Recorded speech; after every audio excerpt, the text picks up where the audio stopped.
Assalamualaikum warahmatullahi wabarakatuh. Innal hamdalillah nahmaduhu wa nasta'inuhu wa nastaghfiruh wa na'udzu billahi min shururi anfusina wa min sayyiati a'malina. May yahdihillahu fala mudilla lahu wa may yudlil fala hadiya lahu. Asyhadu an la ilaha illallah wahdahu la syarika lahu wa asyhadu anna Muhammadan 'abduhu wa rasuluh. Allahumma salli wa sallim wa barik ala hadzal nabiyil karim nabiyina Muhammadin sallallahu alaihi wasallam wa ala alihi wa sahbihi wa man tabi'ahu ila yaumiddin. Amma ba'd. Fa ya ibadallahi ittaqullaha li anna Allah ta'ala yaqul fi kitabihil aziz wa asdaqul qailin ya ayyuhalladzina amanu ittaqullaha haqqa tuqatih wa la tamutunna illa wa antum muslimun. Fa inna ahsanal hadits kitabullah wa khairal hadi hadi Muhammadin wa syarrul umur muhdatsatuha wa kullu muhdatsatin bid'ah wa kullu bid'atin dhalalah wa kullu dhalalatin fin nar.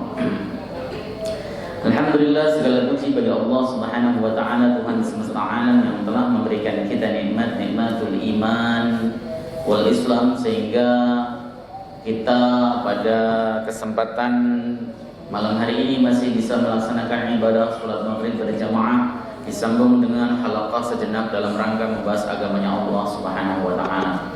Salawat beserta salam mudah-mudahan terus tercurah di pangkuan beliau Nabi akhir zaman, Nabi Muhammad sallallahu alaihi wasallam, beserta seluruh keluarga beliau, sahabat, kerabat dan pengikutnya, serta kita semuanya umat beliau, umat dakwah ijabah yang senantiasa istiqamah konsisten dalam menjalankan dan mengerjakan sunnah-sunnahnya hingga akhir masa nanti. Jemaah sekalian yang dimuliakan oleh Allah Subhanahu wa taala, kita kembali akan membahas kitab Taisirul Alam Syarah Umdatil Ahkam. Insyaallah pada kesempatan malam hari ini kita menginjak hadis kelima, 105 maksudnya. Hadis 105. Bismillahirrahmanirrahim. Qala al-muallif rahimahullah wa nafa'na bihi wa bi 'ulumihi fid dharain amin. Rabbana shrah lana sudurana wa yassir lana umurana wahlul 'uqdatam min alsinatina yafqahu aqwalana. Bismillahirrahmanirrahim. Al-haditsul khamisu ba'dal mi'ah. Hadis yang nomor 105 an Abdullah bin Abbas radhiyallahu taala anhuma qala, dari Abdullah bin Abbas semoga Allah ridha kepada beliau berdua, beliau berkata, Aqbaltu rakiban ala himarin atan wa ana yawma idin qad nahaztu al-ihtilam. Aku itu datang dengan mengendarai himar betina, sementara aku pada waktu itu baru tumbuh balik, baru masuk balik. Wa Rasulullah sallallahu alaihi wasallam yusalli bin nasi bi Mina. Sementara Rasulullah sallallahu alaihi wasallam saat itu sedang menjadi imam salat ya di Mina. Jadi Rasulullah posisinya sedang menjadi imam salat di Mina ya. Sementara Abdullah bin Abbas datang ke depan shaf salatnya jamaah para sahabat tersebut dengan mengendarai khimar yang betina. Ila ghairi jidarin, tapi mereka menghadapnya tidak pada menghadap tembok. Jadi para sahabat itu ketika mereka sholat tidak menghadap tembok. Jadi tidak ada sutroh ya, di sahabat tersebut. Tapi Rasulullah Shallallahu Alaihi Wasallam sholatnya dengan menghadap sutroh. Rasulullah saja menghadap sutroh, sementara sahabat tidak menghadap tembok. Famaratu baina yaday ba'di shaffi.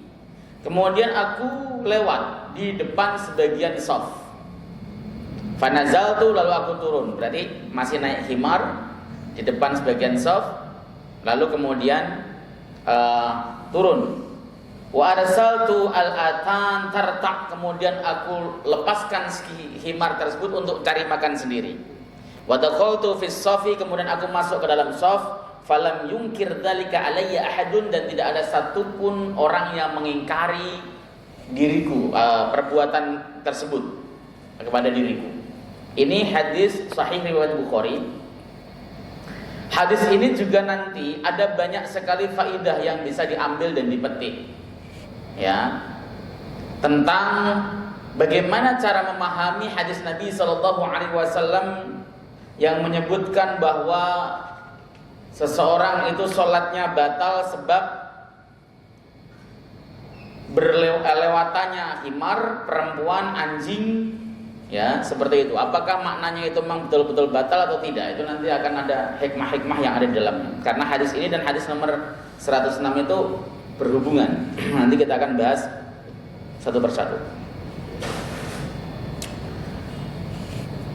Gharibul hadis, makna yang asli dalam hadis al-atan ayat unsal hamir, sudah saya jelaskan tadi. Yang disebut atan adalah himar betina. Artinya nahaztu al-hilm, artinya qarabtu al-bulugh, artinya aku hampir balik, ya, menjelang balik.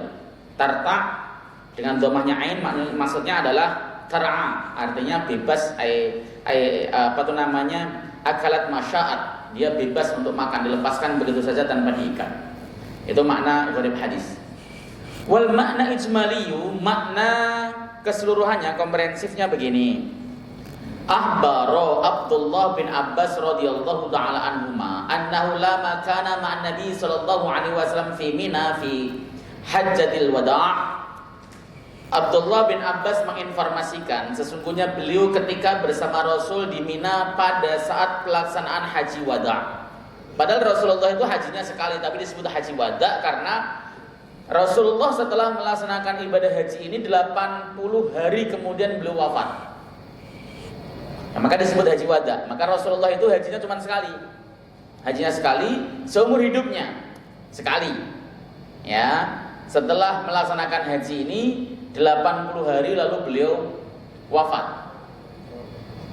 Ya, maka disebut haji wada, haji perpisahan, padahal hajinya baru dilaksanakan sekali. Maka timbul pertanyaan, Rasulullah itu hajinya ifrad, tamattu, apa qiron?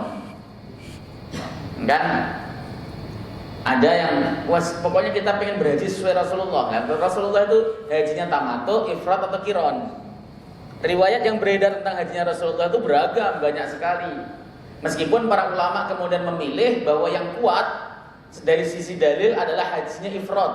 Tetapi kita tidak bisa menutup mata, ada hadis sahih dalam Sahih Muslim riwayat Abdullah bin Umar, Rasulullah itu hajinya adalah tamattu. Nah, ini repot lagi, ada yang menyebutkan hajinya qiron. Tapi meskipun tidak sesuai dengan yang dicontohkan Nabi, ketiga haji tersebut disabdakan Nabi dan boleh diamalkan.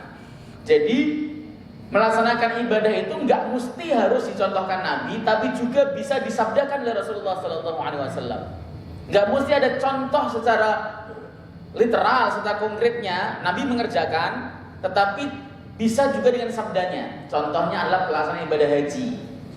Ya, Rasulullah itu hajinya sekali, nggak mungkin hajinya itu 3, qiron, ifrad, tamattu, nggak mungkin, pasti salah satunya. Terus yang kedua, apakah Rasulullah ketika pulang dari Mina itu nafar awal atau nafar sani? Sementara kita hari ini ada yang nafar sani, ada nafar awal. Rasulullah hajinya nafar awal atau nafar sani, seperti itu kan? Tapi kedua model nafar ini disabdakan Nabi Shallallahu Alaihi Wasallam, artinya sah ketika diamalkan, begitu ya.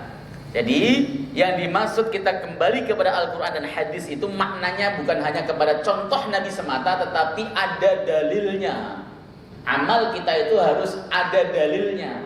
Amaliyah ibadah mahdhah itu harus ada dalilnya. Dalil itu bisa qauli, bisa fi'li, bisa takriri, bisa hammi, dan juga bisa yang tersurat maupun yang tersirat, makna eksplisit maupun implisit bisa.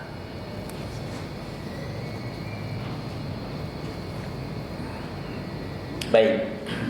Ya, Rasulullah melaksanakan haji wada. Akbala rakiban ala atanin. Ya. Datanglah Abdullah bin Abbas menaiki khimar betina, famarra ala ba'di safi. Kemudian beliau melewati sebagian saf. Wan Nabi sallallahu alaihi wasallam yusalli bi ashabi, sementara Nabi sedang salat bersama dengan para sahabatnya, jadi imam.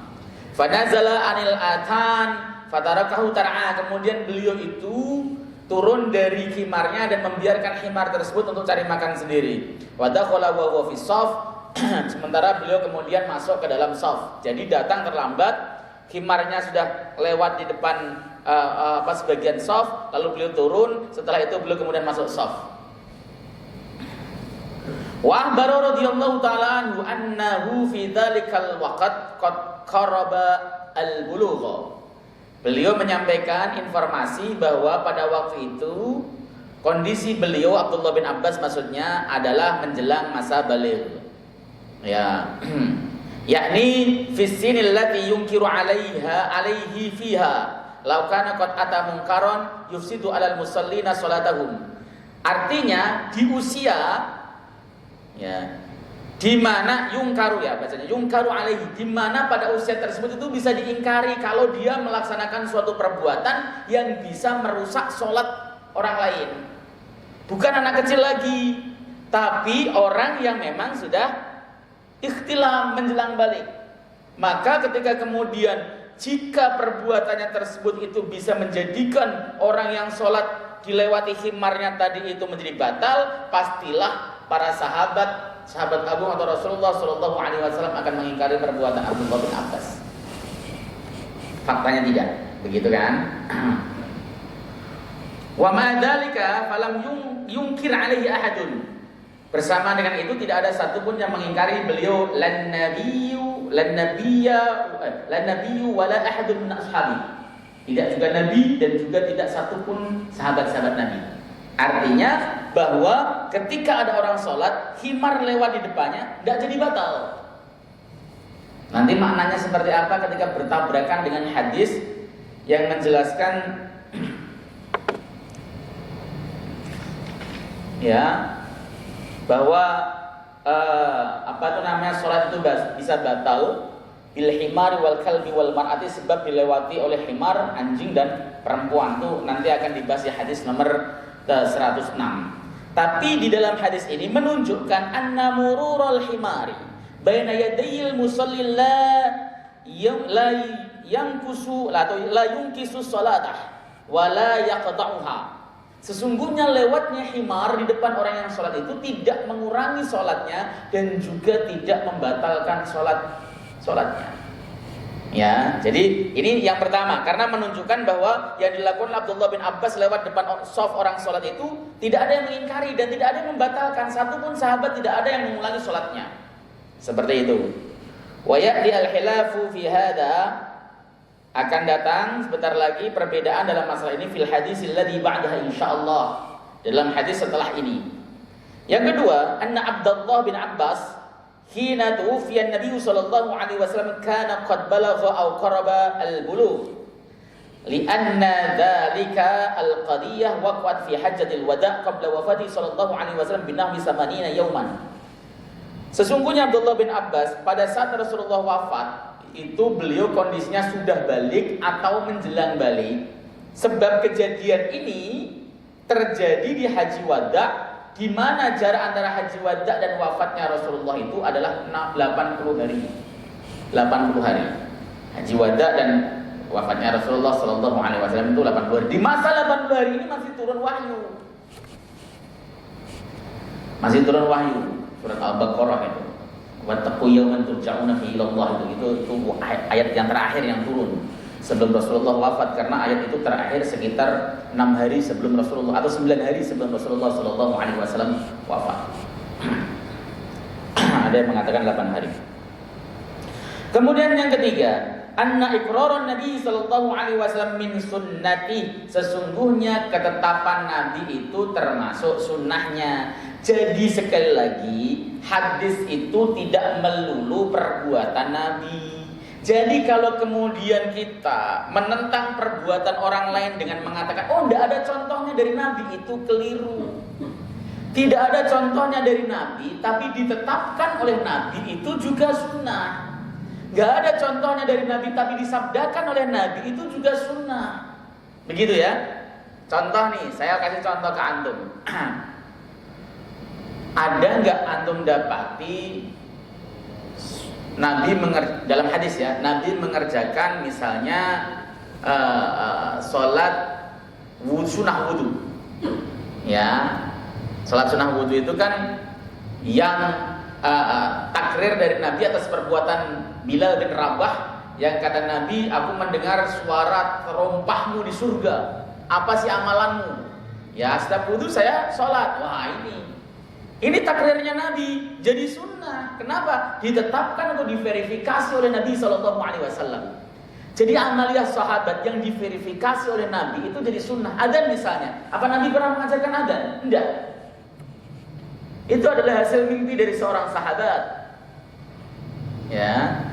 Lalu kemudian sahabat tersebut menceritakan kepada Rasul, Rasul memverifikasinya. Oh iya, ini bagus. Laksanakan aja ini. Ini jadi sunnah.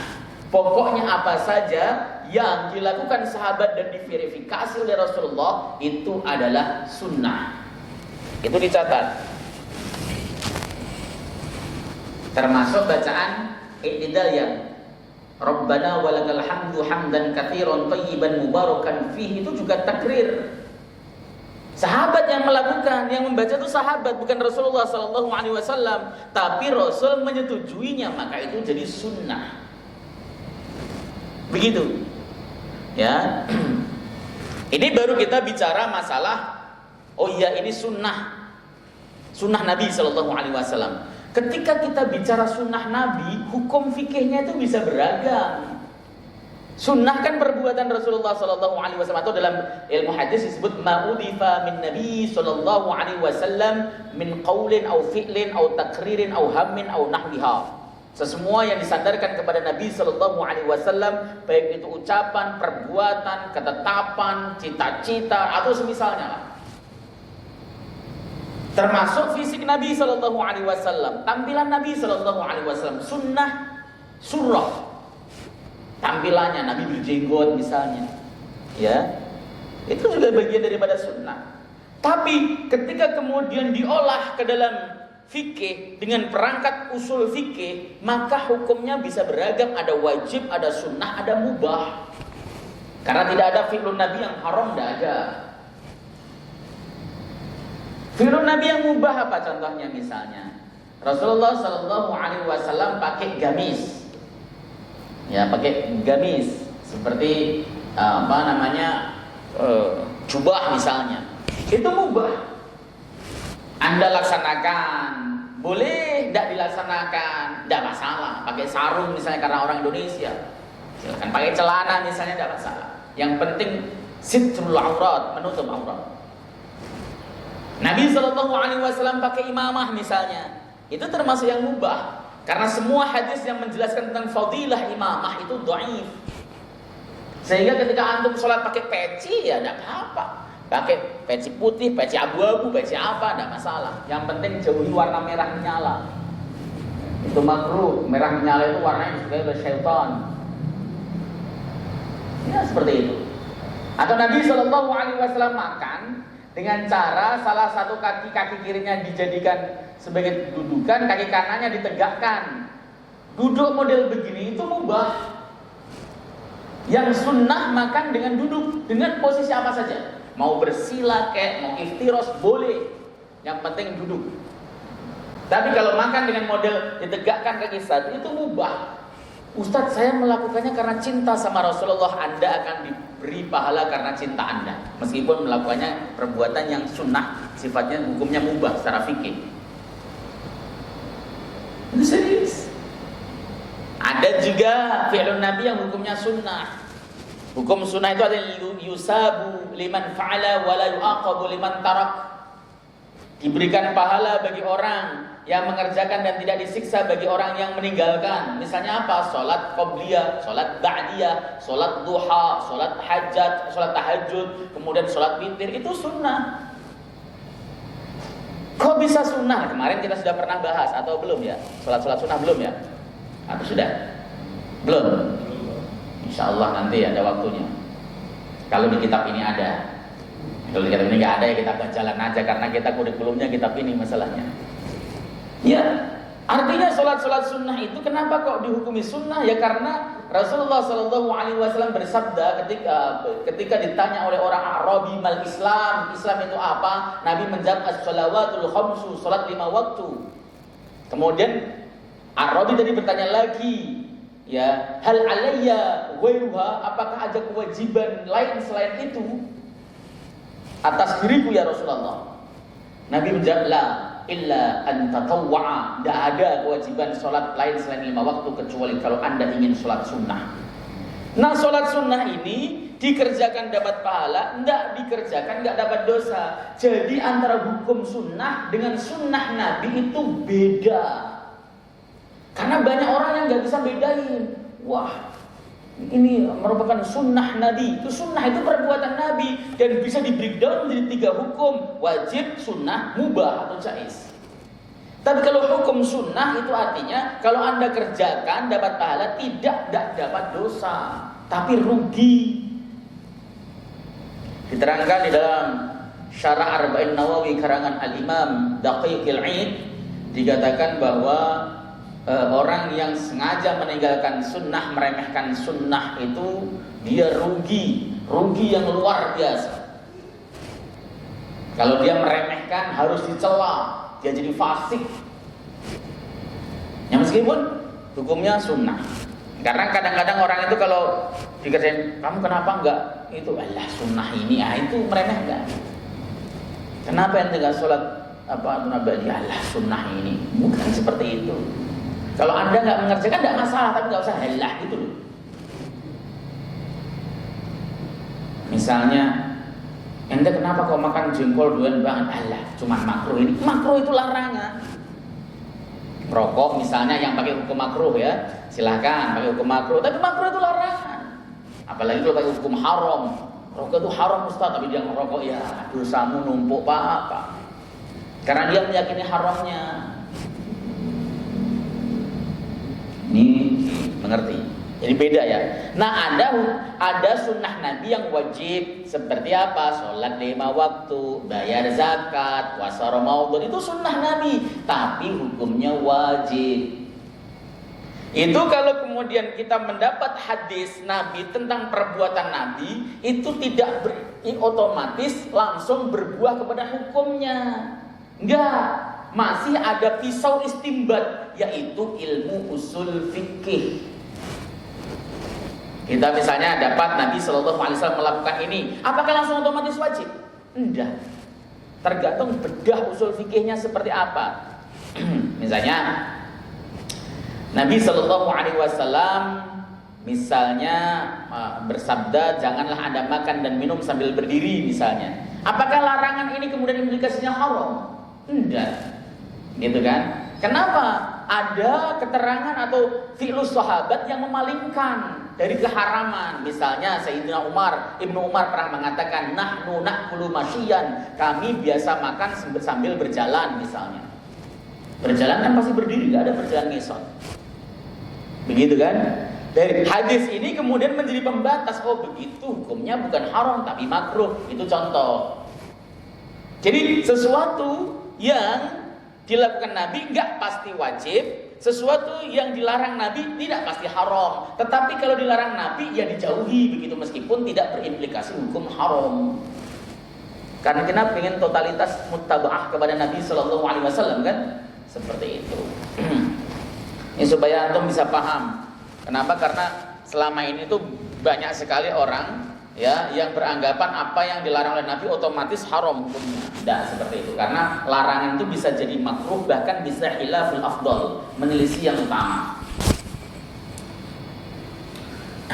Jadi di sini dikatakan anna iqraran Nabi sallallahu alaihi wasallam min sunnati li'annahu la yukirru ahadan 'ala batil. Ya, sesungguhnya ikrarnya Nabi sallallahu alaihi wasallam, ketetapan Nabi itu bagian daripada sunnah beliau, karena sesungguhnya beliau tidak pernah menetapkan perbuatan seseorang pun di atas kebatilan, yang berada di atas kebatilan. Artinya orang berbuat batil, Nabi diam, tidak pernah Nabi. Kalau ada orang berbuat batil, pasti Nabi tegur, pasti Nabi larang. Makanya ketika ditanya bagaimana hukum makan apa itu namanya hewan dog, ya dog itu kadal burun, kadrun namanya. Dog itu kadal burun, bentuknya seperti kadal, makanya rumput kecil-kecil, itu konon bisa buat obat kuat, konon tapi ya kecil-kecil dog. Nah orang Indonesia dog itu diartikan sebagai biawak, padahal biawak dan kadrun beda. Beda, biawak dan hadrun itu beda. Hadrun itu halal karena Nabi Shallallahu Alaihi Wasallam pernah bersama dengan para sahabat, mereka menyembelih dog, lalu kemudian mereka memasaknya. Nabi diam, Nabi tidak mengingkari, tapi Nabi disodori tidak mau.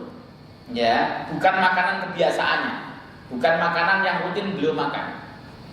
Seperti saya ini, saya tiba-tiba antum pulang misalnya, ngasih saya oleh-oleh, misalnya dari jauh ngasih saya oleh-oleh belalang bakar atau belalang goreng, no, saya nggak makan. Kenapa? Bukan masalah haramnya, jijik tetap. Ya, ya seperti Nabi Shallallahu Alaihi Wasallam disodorin dog. Beliau tidak makan, kenapa? Ini bukan makanan kaum saya. Tetapi beliau tidak mengharamkan. Jadi dog itu halal karena takrir, ketetapan dari Nabi Shallallahu Alaihi Wasallam. Di Indonesia disalahpahami dog itu biawak.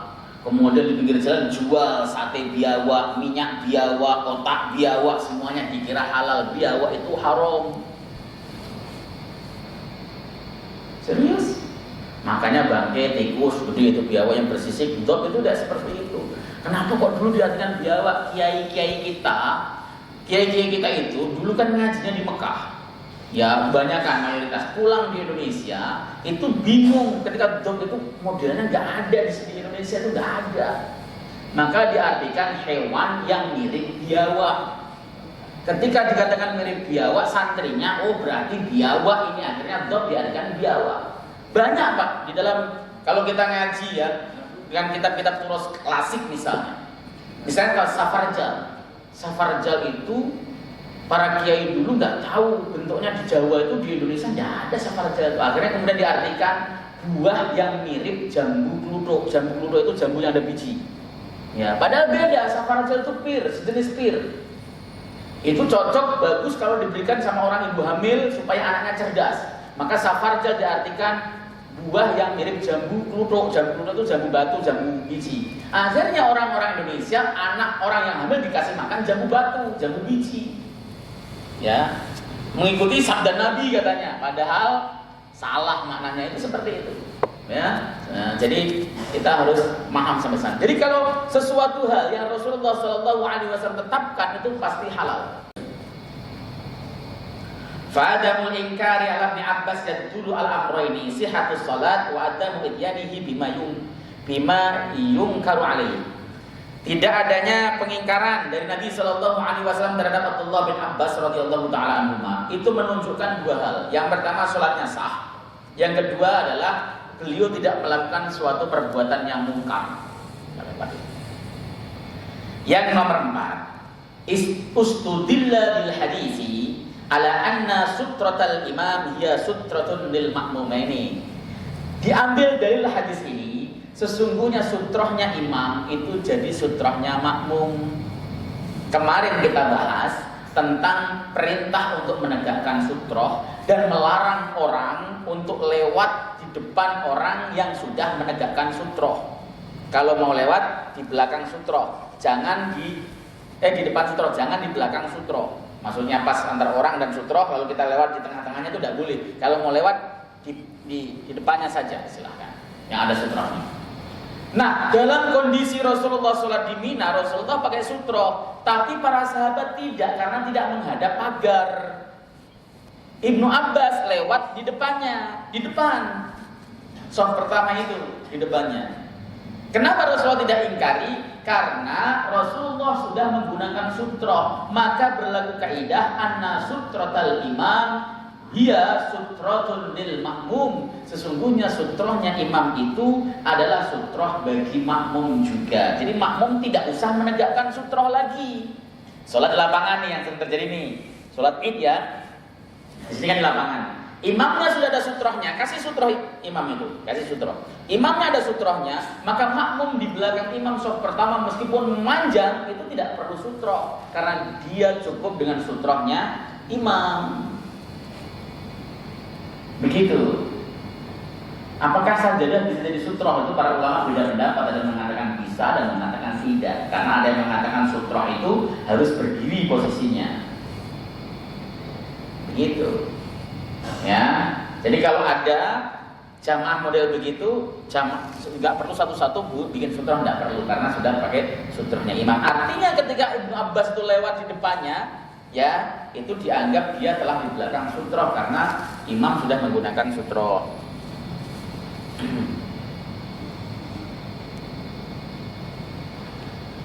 Imam Bukhari menulis bab khusus babu sutratil imam sutratun man khalfahu.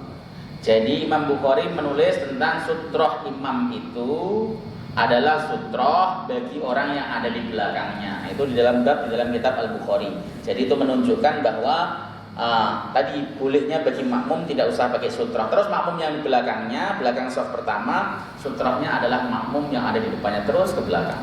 Itu hadis yang nomor 105. Hadis nomor 106. Al-hadisus sadisu ba'dal mi'ah. Hadis yang nomor 106. Oh ya, ada bahasan salat sunnah kayaknya.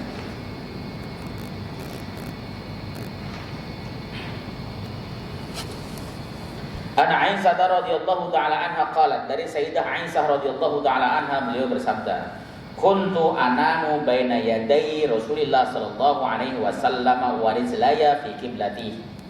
Aku itu tidur, biasa tidur. Kata kana di dalam ilmu hadis itu memiliki faedah lil muwadhabah. Artinya sering atau selalu. Aku biasa tidur di depan Rasulullah sallallahu alaihi wasallam sementara kedua kakiku menjulur di depan kiblatnya. Jadi bukan mengarah ke kiblat tapi memang di depan dulu kiblatnya. Ya, ini harus kita pahami bahwa Rasulullah Muhammad SAW itu melaksanakan sholat malam itu sebelum Sayyidah Aisyah bangun sudah sholat. Dan salah satu kebiasaan Nabi SAW adalah membangunkan Sayyidah Aisyah pada saat mau sholat witir. Baru dibangunkan oleh Rasulullah SAW untuk diajak witir. Tapi ketika belum witir belum membangunkan, yaitu tanda bahwa kita sebagai seorang suami ketika melihat istrinya capek, ya jangan kemudian malam-malam bangun tahajud jam 3 padahal istrinya baru tidur jam 1 karena beres-beres rumah misalnya. Dia biar tidur nanti menjelang subuh bangunin kalau mau diajak tahajud ataupun sholat witir. Faida sajada ghamazani faqabattu rijlayya. Tatkala beliau sujud, kata ghamaza itu bisa diartikan meraba. Beliau merabaku, ya, dan aku kemudian merapatkan kedua kakiku sehingga Rasulullah SAW bisa sujud dengan lapang. Tapi ada maksudnya Rasulullah sujudnya nungkep di atas kaki Sayyidah Aisyah, begitu. Tapi kata ghamaza itu artinya meraba, memberikan isyarat meraba. Ketika Sayyidah Aisyah kerasa lalu kemudian dirapatkan kakinya. Kenapa kok sampai begitu? Karena rumah Rasulullah dan Sayyidah Aisyah itu sempit. Ya kalau antum lihat makam Rasulullah saat ini itu rumah Sayyidah Aisyah, kamarnya Sayyidah. Karena yang disebut rumah itu adalah ghurfah, kamar. Rasulullah itu memberikan rumah kepada istri-istrinya dengan kamar-kamar sempit-sempit begitu, petakan-petakan. Ini rumah Aisyah, ini rumah Saudah, ini rumah Sofia, begitu berderet aslinya. Dulu itu, mulai dari depan sampai kemudian ke belakang, ya. Samping belakangnya rumah Sayyidah Aisyah itu rumah Saudah, rumah Sofia, terus itu melingkar sampai kepada rumah Fatimah segala. Itu yang sekarang diperluas menjadi Masjid An-Nabawi begitu kan. Jadi karena sempitnya beliau tidur di depan sholatnya Rasulullah SAW, dan uniknya Rasul nggak menyuruh, kamu pindah dong, geser dikit dan sebagainya. Kamu misalnya begitu, itu akhlaknya Nabi SAW. Kalau akhlak kita geser ngapa sih? Ini yang pelajaran pertama. Pelajaran kedua, kenapa nggak di masjid? Sholat sunnah itu memang utama di rumah. Padahal Masjid Nabawi samping rumah Rasulullah SAW. Kalau kita kondisinya begitu, mending di masjid aja yang longgaran kan begitu. Tidak dilakukan oleh Nabi SAW. Rasul itu pengen menyinari rumahnya dengan memperbanyak amaliyah sunnah. Sholat sunnah dikerjakan di rumah. Supaya apa? Supaya rumahnya bersinar. Nawwiru buyutakum bis-shalah wa qiraatil Qur'an. Terangilah rumah kalian dengan sholat dan membaca Al-Quran. Begitu. Maka melaksanakan sholat sunnah Rasulullah sering di rumah, termasuk ba'diyah Jumat. Rasulullah sering mengerjakan di rumah supaya bersinar. Kalau sholat fardu Rasulullah Muhammad SAW keluar tuh, zikir dan sebagainya Rasulullah lebih suka di rumah. Apalagi kalau zikirnya itu berpotensi membuat orang itu terkagum-kagum. Tiba-tiba zikir nangis. Kalau antum mau zikir nangis jangan di masjid, di rumah saja, di kamar yang nggak ada orang lihat. Dulu ada seorang tabi'in ketika di masjid itu zikirnya sampai nangis-nangis, ditegur sama sahabat. Seandainya kamu zikirnya ini di rumah, artinya lebih bagus. Kenapa? Yang nggak ada yang melihat Anda bisa nangis itu jempolan, berarti nangis karena Allah. Kalau di masjid kan banyak yang gitu. Subhanallah, orang itu khusyuk banget pikirnya sampai nangis-nangis. Di rumah aja kalau memang mau seperti itu. Di masjid mah sederhana saja kita. Ya, sholat fardu, berzikir, langsung kemudian saya itu pulang. Kalau mau melanjutkan zikir di rumah, lanjutkan. Persoalannya sampai rumah gangguannya banyak kita itu. Anak lah, TV, handphone, boro-boro zikir gitu kan. Itu persoalan zaman akhir ini, zaman dulu kan enggak. Faidha qama basattuhuma. Ketika beliau berdiri, aku renggangkan lagi, kakinya direnggangkan lagi. Wal buyutu yauma idzin laisa fima masabih, dan rumah-rumah pada masa itu tidak ada lampunya, jadi gelap betul. Saya kalau lagi di Madinah begitu sering bayanginnya begini. Kalau pas lagi musim dingin ya, misalnya lagi musim dingin, di sana musim dingin misalnya suhu di angka 11 derajat, 10 derajat, bahkan sampai 5 derajat. Itu bayangin para sahabat itu tetap ke masjid loh Pak, padahal dingin luar biasa, dan mereka nggak ada jaket seperti Bapak punya yang tebel-tebel. Jaketnya enggak, ya mereka ya pakai baju gamis biasa, terus kalau pakai apa tuh namanya rida ya pakai rida buat kemulan doang sampai ke masjid. Mereka nggak ada malas dan tidak ada lampu, gelap, nggak ada lampu. Kalau kita lihat keterangan dalam hadis-hadis sahih, pelaksanaan salat subuh itu gelas, masih gelap gulita, gelas, betul-betul gelap gulita. Bahkan diterangkan dalam apa itu namanya Bulughul Maram, Rasulullah Shallallahu Alaihi Wasallam itu melaksanakan salat subuh itu sahabat satu sama lain tidak kenal siapa yang ada di sebelahnya, saking gelapnya. Siapa nih? Dan memang sahabat itu unik, ya. Begitu sampai masjid mereka kan ngobrol. Coba kalau antum pasti kenal. Lo siapa? Oh, ternyata tetangga, gitu kan? Kalau kita pasti banyak ngobrolnya, pasti kenal. Toel-toelan kita malah ya. Tetapi sahabat tidak, nggak pada sering kenal. Kenapa? Sibuk dengan zikirnya masing-masing. Kemudian selesai sholat subuh itu asfar, sudah remyang-remyang tab, sudah lihat bagaimana bentuk bajunya, apakah garis-garis ataukah polos, itu sudah terlihat. Ya, tapi wajah mereka masih samar, itu mereka pada pulang. Itu kalau kita bayangin begitu, masya Allah, perjuangannya luar biasa. Kita saja yang lampunya terang-terang, yang ini itu dan sebagainya, males luar biasa, semakin males. Dulu itu makanya Nabi Shallallahu Alaihi Wasallam pernah memerintahkan untuk membunuh anjing. Itu karena pas sering ngejar-ngejar dan gigitin orang yang mau ke masjid. Pas sholat isya itu gelap, pas sholat subuh gelap, mereka dikejar-kejar anjing. Anjing liar ya terutama ya. Maka Nabi Shallallahu Alaihi Wasallam sudah membunuhnya itu karena begitu. Nah sekarang dipahami oleh orang-orang kampung ketika ada anjing harus dibunuh, maka dikejar-kejar. Itu salahnya begitu. Ya. Supaya kita paham bahwa pada masa itu perjuangannya luar biasa, berat sekali. Gelap gulita luar biasa. Kita sekarang di Madinah mau bangun jam 1, jam 2, jam 3 rame terus. Ya, ibarat orang datang ke masjid itu nggak ada tantangannya. Ya, musim dingin kayak musim panas. Musim dingin masuk ke masjid nggak kerasa dingin lagi. Musim panas masuk ke masjid ya adem lagi. Ya, seperti itu. Itu dahsyatnya para perjuangan Nabi Shallallahu Alaihi Wasallam dan para sahabatnya. Jadi rumah beliau pada masa itu tidak ada lampunya, gelap gulita. Al-makna al-ijmali, makna keseluruhannya, makna global. Kanat Aisyah radhiyallahu taala anha idza awrada 'alaiha hadisu qat'is salati bil himar, idza urida 'alaiha hadisu qat'is salati bil himar wal kalbi wal mar'ati tunkiru 'alaihim wa taqul. Sesungguhnya Sayyidah Aisyah tatkala disodorkan kepada beliau tentang batalnya sholat seseorang sebab dilewati oleh keledai, dilewati oleh anjing, dan dilewati oleh perempuan, beliau tidak menyukainya, beliau mengingkarinya. Ya. Jadi terkadang ada hadis Nabi diriwayatkan oleh sahabat diingkari Sayyidah Aisyah itu banyak. Contoh misalnya, ya, Sayyiduna Umar meriwayatkan bahwa Rasulullah Muhammad SAW ketika Mi'raj itu bertemu dengan Allah Subhanahu Wa Taala. Ini diingkari oleh Sayyidah Aisyah. Enggak, kata Sayyidah Aisyah. Enggak ketemu.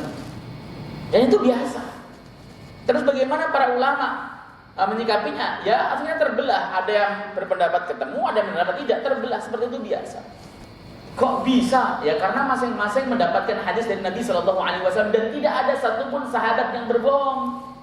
Sebab ulama Ahlussunnah wal Jamaah sepakat as-sahabah kulluhum udul. Sahabat itu semuanya adil min haitsu dinihim, dari sisi agama mereka. Mereka tidak bohong. Mereka dapat itu informasi dari Nabi SAW. Terjadi perbedaan di kalangan sahabat, ya biasa. Makanya nanti itu dalam prakteknya ada ulama yang mengatakan, berpendapat ya tetap batal sebab urut ada hadis yang menjelaskan sholat itu bisa batal sebab ada himar lewat, ada perempuan lewat atau ada anjing lewat. Tapi Sayyidah Aisyah mengingkari hadis ini. Beliau berkata, "Kuntu anamu baina yadayi Nabi sallallahu alaihi wasallam wa lidayki buyutina takunu rijlayya fi qiblatihi fama dama waqifan yatahajjadu basattuhuma fa idza sajada ghamazani faqabattuhuma liyasjuda." Aku itu biasa tidur di depan Nabi Sallallahu Alaihi Wasallam, kok karena rumah kami sempit, maka jadinya kakiku selonjor ke arah kiblat beliau. Pada saat beliau berdiri tahajud, kakiku kumpulkan. Pada saat beliau mau sujud, ya dan meraba kakiku, ya kalau biasa kan kita dorong begitu, maka aku kumpulkan. Tadi waktu Rasul masih berdiri direnggangkan, pada saat Rasul mau sujud kumpulkan jadi satu supaya Rasul bisa sujud di tanah. Ya. Walau kuntu arahu idza sajada laqabattuhuma bila ghamaza minhu. Ya, seandainya aku melihat Rasulullah mau sujud, kalau seandainya posisinya beliau melihat Rasulullah mau sujud tanpa disentuh pun aku sudah merapatkan kakiku. Walakin laisa fi bulutina masabih, tetapi di rumah kami tidak ada lampunya. Ya. Fakaifa tukrinunana ma'asiran nisa ma'al hamir wal kilab. Bagaimana kalian itu menyamakan kami perempuan-perempuan dengan himar dan anjing? Kalau hadis nomor 105 tadi menjelaskan bahwa lewatan himar itu tidak batal. Itu himar yang lewat depan orang sholat tidak membatalkan sholat, itu adalah bantahannya di hadis 105. 106 ini membantah perempuan yang lewat. Loh, masa kami disamakan anjing sih, kata Sayyidah Aisyah. Begitu. Artinya ketika kita sholat di depan kita, istri kita lewat misalnya, ya tidak apa-apa. Begitu ya. Oke. Kurang berapa menit lagi, Pak? Saya selesaikan hadisnya ya. Yang di belakang. Oke. Ma yuqad min al-hadis. Pelajaran apa yang bisa diambil dari hadis ini? Yang pertama, jawazu 'adiradin na'im baina yadayil musalli idza kana bihajatin ka dhaikil makan. Bolehnya untuk melintang, ya, orang tidur itu melintang di depan orang sholat tatkala ada kebutuhan, ada hajat, seperti tempatnya sempit, nggak masalah. Bapak misalnya rumahnya sempit, mohon maaf, misalnya pengen sholat malam di rumah, kerjakan saja meskipun di situ anaknya melintang kanan, melintang kiri dan sebagainya, tetap sholat, boleh. Ya. Yang kedua, anna i'tiradul mar'ati amama al-musalli la yuqdi'us salata wa la yanqusuha atau wa la yunqisuha. Ya, sesungguhnya melintangnya perempuan depan orang yang sholat itu tidak membatalkan sholat dan juga tidak mengurangi kualitas sholat. Yang ketiga, anna massal mar'ati walau bila ha'in la yunqidul wudu'a. Ini perspektif madhab Ahmad dan perspektif madhab Malik. Sesungguhnya memegang perempuan tanpa ada penghalang, ya, itu tidak membatalkan wudu karena posisinya Sayyidah Aisyah tadi kakinya selonjor dan Rasul merabanya. Kalau madhab Syafi'iyah memegang perempuan tidak ada penghalangnya maupun dia baik istri sendiri, ya, ataupun siapa saja yang bukan mahram, batal karena ayatnya yang berbunyi, ya, aula mastumun nisa, la masa diartikan menyentuh oleh Syafi'iyah secara hakiki, sementara la masa diartikan bersetubuh oleh Imam Ahmad bin Hanbal, ya. Dan pendapat Imam Ahmad ini yang kemudian dipilih oleh Muhammadiyah, bahwa laki-laki menyentuh perempuan termasuk menyentuh istrinya tidak membatalkan wudu. Tapi kalau mazhab Syafi'i membatalkan wudu. Kenapa? Karena alasan beliau yang pertama, Quran kata la masa itu artinya harus menyentuh, kecuali ada korenah yang memalingkan. Semua korenah yang memalingkan pemahaman tersebut dari menyentuh tidak diterima oleh mazhab Syafi'i, termasuk hadis ini. Kenapa kok tidak diterima, Pak? Ya karena menurut mazhab Syafi'i hadis ini ihtimal. Sayyidah Aisyah itu ketika selonjoran itu apakah kakinya tersingkap sehingga ketika Rasulullah menyentuh itu tidak di atas kain penghalang, ataukah memang ada penghalangnya? Hadis yang memiliki ihtimal, memiliki kemungkinan itu tidak bisa dijadikan sebagai dalil. Nah, gitu. Jadi perbedaan dalil itu adalah perbedaan pemahaman hadis. Bisa jadi hadisnya diyakini sahih, hadis ini sahih, tetapi dalam memahami beda itu bisa menghasilkan hukum fikih yang berbeda. Ini yang harus kemudian kita itu tasammuh luwes di sini. Jangan kemudian mengakui kebenaran tunggal. Ya, misalnya contoh bapak yang Syafi'i, menyentuh batal dong, kan Quran menyebut la masa itu menyentuh artinya oke. Ya, para sahabat itu khilaf, Ibnu Abbas, Ibnu Umar, Ibnu Mas'ud itu berbeda pendapat. Kenapa? Karena mereka memahami yang dimaksud la masa itu bersetubuh karena ada korenah ayat sebelahnya, wa in kuntum junuban. Kata junub berarti bersetubuh setelah bersetubuh. Maka la masa maknanya setubuh. Pendekatan semacam ini tidak diterima oleh mazhab Syafi'i, itu persoalannya. Jadi kemudian nggak dipakai. Nah, ada yang nondorin Rasulullah kan setelah berwudu mencium istrinya Sayyidah Aisyah Ustaz dan beliau tidak berwudu lagi tapi langsung sholat. Kalau hadis ini memang hadis maklul, hadis ini itu bermasalah. Yang mengatakan bermasalah adalah Imam Al-Bukhari. Jadi hadis ini bukan dalil.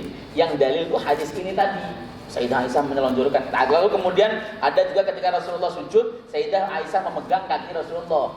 Ya, dipegang. Itu juga tidak diterima oleh mazhab Syafi'i. Kenapa? Memegangnya itu ada penghalangnya atau tidak? Gitu persoalannya, karena ihtimal itu tidak dipakai oleh dalil. Tapi min haits dari sisi kekuatan hujah, dari kekuatan dalil, ya jumhur sahabat memilih bahwa makna la masa itu artinya bersetubuh. Jadi menyentuh perempuan ya menurut 3 mazhab itu tidak batal. Ya, kecuali syahwat. Kalau syahwat batal. Mazhab Syafi'i batal. Ya, silahkan saja. Ini adalah perbedaan yang sangat bagus karena apa perbedaannya pada ranah pendekatan usul fikih.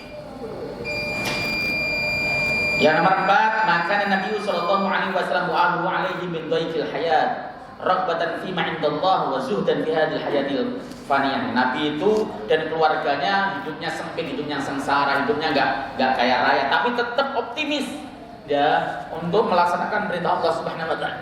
Cinta sama Allah. Zuhud dalam urusan dunia.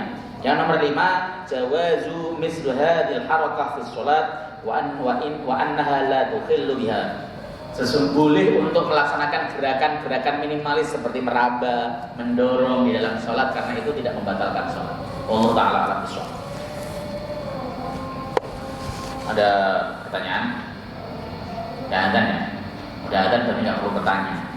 Ya, alhamdulillah kita tutup dengan pertemuan majelis. Subhanakallahumma wa bihamdika asyhadu an la ilaha illa anta astaghfiruka wa atubu ilaik. Assalamualaikum warahmatullahi wabarakatuh.